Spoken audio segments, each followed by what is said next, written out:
can hate me for that. Don't trust me for that. I will never go to Zuma's side. Zuma dealt with me. My grandmother got a heart attack when Zuma was ill-treating me, destroying me, taking every little thing I had in my life. When she died, she told me openly, never in your life try to go back to the ANC. In my tradition, you don't go against the wishes of the dead. So I didn't go to Zuma to ask for a love back. I went there to ask him to do the right thing. And I'm saying again, if I had won, we wouldn't be where we are. What happened after Julius went? Everybody went. These cowards, all of them went to try and ask him to do the right thing. I took a conscious decision that this time around, I shouldn't scream at him. I must go closer and talk to him. When we gave power to the DA and when we marched for the Zuma's removal, it was in the best interest of this country. We had a problem of corruption which we still have till to date. We had to cut the ANC's wings.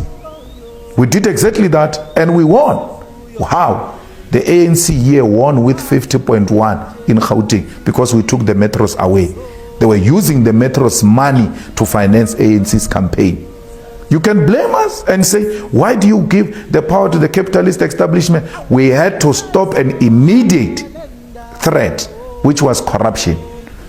In order for us to reach socialism, there are certain things we're going to have to do on the way, including kissing frogs for us to pass. And we did that. And we have no regret about it, because now ANC sits at 50.1. No ANC is going to win any municipality here. I can guarantee you, in 2024, the ANC will be out of power in Gauteng because of those small initiatives. The Save SA that led to the removal of Zuma, took the municipalities, gave them to the DA so that we take away the pest from the ANC, then dropped the ANC to 50.1, then removed Zuma from power. The highest punishment you can give to a sitting president is to make sure he doesn't finish his term of office. Even President Mbeki till to date, he has not recovered from that. When we did that with Zuma, I was the happiest. What more do I want?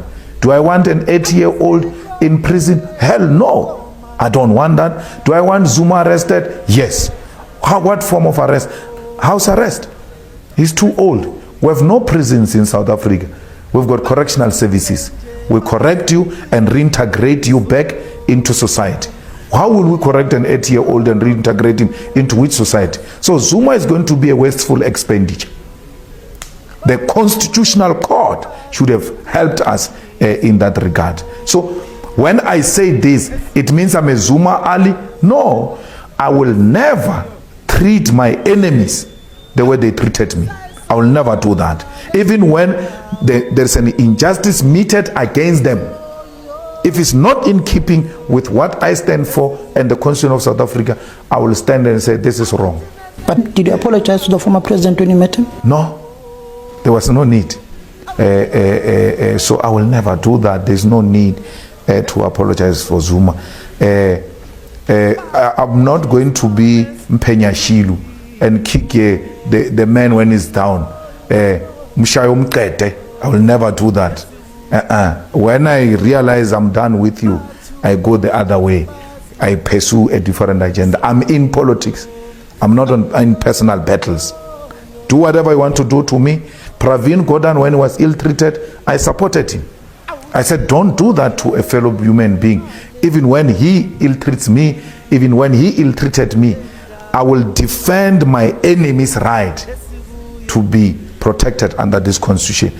My policies, you must ask those who grew up with me.